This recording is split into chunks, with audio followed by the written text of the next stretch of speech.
All right, so hello and welcome to 876 penetration testing. This course is mostly going to be about doing penetration testing as well as ethical hacking. So we'll just jump through the syllabus and a couple things to get us started. Inside the syllabus, I'm going to get this syllabus updated. We did move the time to 1:30 on Monday, Wednesday. It'll be from 1:30 to about 2:45. We may not use that entire time every day, but we definitely won't meet on Fridays. That'll just be a lab day and extra time for you guys to do anything else that you need to do from that week. As far as an overview of the course, we have a course schedule here. Note that this is a little tentative, especially with the pandemic and things like that. If we get behind in a certain week or anything, we'll have some flexibility as we move through here. Especially that's the reason I have like 3 weeks at the end set up for additional lab skills exams, things like that. As far as the layout for the course, we have our individual topics for each week. There's going to be some extra material I'm going to put through here. Normally this course, as I mentioned out here, is going to do the Pen Test Plus certification. It's primarily what we're going to follow because I know that I cover 100% of that PTO 001 exam from CompTIA. You can purchase the book here if you want to. You don't have to, but it does give you some reading material. I am going to follow along with some PowerPoints and things like that from a week to week to kind of cover some of these topics. But that's a good book if you plan to sit for the certification. If you are going to sit for the certification, I do recommend the second link down here. That one's going to get you a bundle of some practice exams too. That'll help you for that CompTIA Pen Test Plus. We will cover about 60 to 70% of the EC Council's certified ethical hacker content for the certification. However, the content right now will not make you exam eligible, so you'll still have to take a course certified through EC Council if you plan on taking CEH. If you are planning on taking CEH, or that's something that you would like to do, contact me this fall, as we are now part of the EC Council Academy. However, I was not able to have enough time to forklift out the content in this course and make it 100% EC Council certified. But we can get you access to the ebooks, and we can get you access to the labs and things from them so that you can get it at a drastic discount if you're going to go sit for that particular certification. As far as the Pen Test Plus cert, last I checked, it was about a $400 certification. Because we don't have a partnership with them, we don't get any voucher codes or anything like that at this time. So I'll slowly be moving us towards the EC Council side because we do have some pretty drastic discounts there. As far as due dates in this course, everything's always Sunday at midnight, unless I have some other notation there. If you can't make that deadline, just send me an email. Most of you guys, actually all of you, are going to be grad students, and most of you have jobs. So I get that. I'm pretty flexible as long as you're emailing me and staying in contact. It's not a big deal. Let's see, some other housekeeping items. For the Netlab Plus access, which is where we'll do all our labs, just know that this is a sandbox environment. We may get some internet in there if we need it. The idea is that you can break as much stuff as you want on that system, and it's not going to matter because at the end of your reservation, it'll reset itself. And so the idea is that you can poke around, prod around, do whatever you want, but you won't break anything. It is a test environment. If we do set up some virtual machines on your guys' laptops and stuff because you want to follow along or do some testing at your house, I strongly encourage you to use VMware Workstation. I haven't released this information as we're waiting on some updates for the new license keys, but we do get year-long license keys as students for VMware Workstation. So as soon as our contract's renewed with VMware, I will get you those keys. But I strongly encourage you, don't use anything like Kali Linux or such unless it's on your home network. Definitely don't go to your place of business and do anything there unless you have permission. We'll talk a bit about ethics, but make sure you're only doing what you're allowed to do. As I mentioned, the class will be from 1:30 to 2:45. I will have Zoom meetings, as you guys obviously have seen on there. If you're virtual, you're more than welcome to attend. I've got you guys on the loudspeaker in here. So if you ask a question, which you can do at any time, just like you're in the physical classroom. These are all going to be recorded and I'll post those out. So if for some reason you have to miss a class, again, I understand some people have jobs. I will get them posted generally within an hour or two after class. For this particular class, because we end at 2:45, it will probably be posted by 5 o'clock in the afternoon. If not, first thing the next morning. And again, that shouldn't be a stress. I will get it posted as quickly as possible. All right. Each week, we're going to go through different sections. For this first week, we have introduction to the course. I'll always give you an overview and the things that are due in this particular week. What I'm looking for in this first week is for you to go out to the introduction in the discussion board, fill that out. Let me know who you are, what your background is, why you were interested in taking this master's program, as well as the course. And then I want you to go through this penetration testing execution standard, which is a website, and be familiar with these individual topics. You don't have to go over the entire thing, but I do want you to kind of read through this, as this is kind of the open source penetration standard that everybody works from when you're going through an actual pen test. So you'll read through these different sections, just be familiar with it. And again, you'll see that the course kind of outlines and follows these same steps and how we're going to go through the course. As a broad overview, I can show you that, each week we're going to go through these different sections. These sections are all listed on the Blackboard syllabus.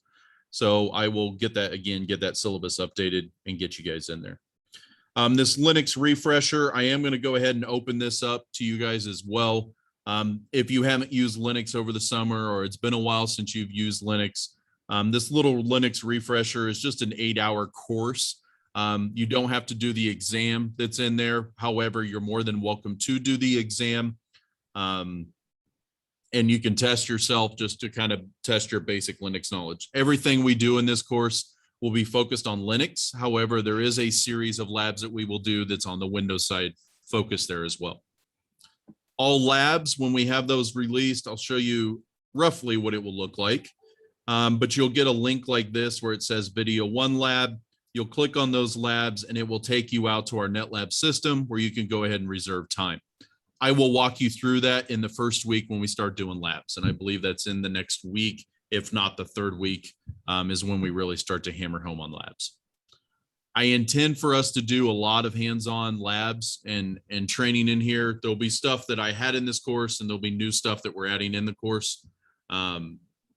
So if anybody wants to go above and beyond and really start doing some testing, I'm more than happy to have several test things that we can do out on our Netlab system. One thing that I did last year that students really liked is at the end of the year, your skills assessment is going to be, or skills exam rather, is a giant capture the flag. And so you guys go out and try to capture as many of the flags as possible. And then on top of capturing those flags, you'll actually write out a pen test report. So everything that we learned throughout the semester, you'll learn the tips and tricks on how to go and capture flags or where you should search. I'll give you information on how to do that. And then at the very end, you'll do this big capture the flag. We may have some mini capture the flag stuff along the way. Other things that we could talk about. Some of these sections won't have labs, but a vast majority of them do. One of the ones that I have on here listed is this wireless lab. This is going to specifically talk about wireless hacking, which we don't have a lab for you guys to do because of the way that's set up. However, I will walk you through doing some wireless web cracking and WPA cracking. And I can get you the information on adapters that you can buy for your laptop or desktop in order to do some of this at your home, if you choose to do so. And I've got a activity planned this fall, and I'll come back once I know some more information and see if we can't get caught up on that too. As far as the adapters and such, I'll give you guys a couple weeks lead time so you know which adapters we're using. And if you decide to purchase them, it's not required, but if you decide to purchase those and follow along that week, we can certainly do that. I'll try to get that up here within the next week for people that want to purchase ahead of time. David, you got any questions in here? Nope, not yet. Anybody in the online section? You guys got any questions, Sam or Dustin? Nope. Netlab, what do we need to do to get access to Netlab?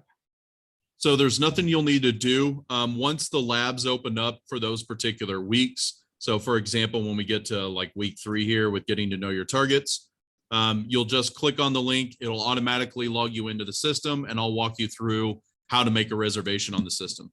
As far as labs, the way I do those is I'll have you guys do a lab, and then there'll probably be a, actually, it'll just report a grade back to the system, which is based on whether or not you just spent time in the lab. And you can do these labs as many times as you want throughout the semester. Great question.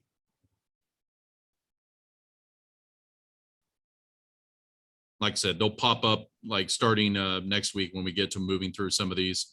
We'll talk about different topics, and then we'll go through and enable access to get you to those labs. All our capture the flags, all those kind of things that we do, everything will be on Netlab, but it'll be direct links from Blackboard here. There's nothing you have to purchase or set up or do anything like that.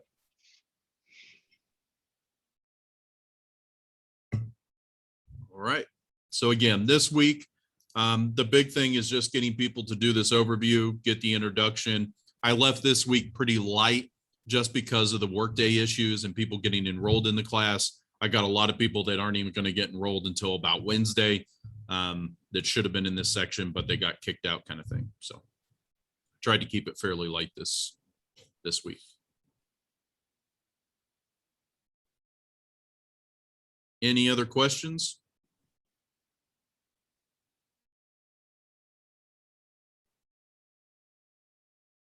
How many of you guys would be interested in doing the CEH exam? Interested in going there? Yeah, it's more than I want to do at this point. Okay. The pen test plus one is definitely going to be more of the penetration testing side, which is more of writing a report and going through the steps. You'll still do hacking per se, but where the CEH is more of a general cybersecurity degree, it's kind of a step above Security Plus, which is probably another class some of you guys are taking at the same time, operating system security with Jackie. There's a lot more cost associated with the CEH. I believe you have the written exam with CEH, and then you also have a practical exam with the CEH. And it's I think that one's 4 hours for that side if you guys decided to do that. But if you guys are interested, like I said, I can get you some massive discounts on their content and hardware and things like that. We did mention this book here for the reading materials. I'm also going to have another PDF document that I'll break into chunks as to what's applicable. I'm waiting on EC Council to get me a copy of that. We're actually going to run that as a beta test this fall, as they're just releasing this content out to the world, and I got us on the short list to pilot some of that content. So we'll be looking for some feedback from you guys. Hey, Jason, if that CEH is something that we want to pursue in the future, how do we go about doing that? Are we still able to get the discount code, like if we decide to do it next fall? Yep. So what we can do is they're going to offer us what's called continuing education discounts. So for any student that goes through my class or is a part of the Fort Hays program, there is a specific ISBN number you guys can purchase that'll get you access to the labs, questions for the exams, the content, the ebooks, all of that stuff at a significantly discounted price. I mean, like 30% of list price kind of thing. 30-40%, something like that. So we'll definitely, if you guys are interested in that, I'll get you that information as this course goes on. Cool.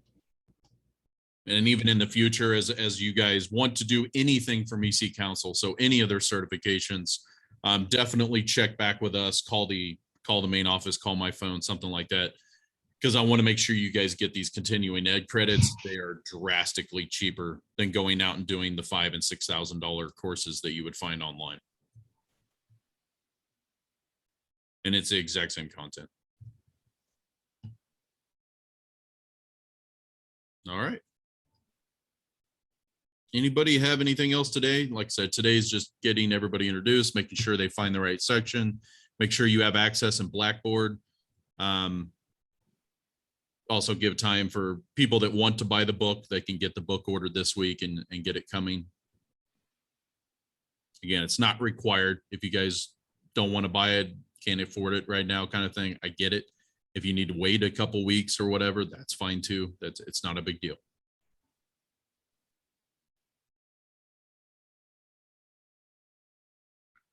I've had a lot of people in the past that like to read kind of thing versus look at things on the Blackboard shell. They'd rather have a physical book. I understand that. So I have to give them some kind of option there.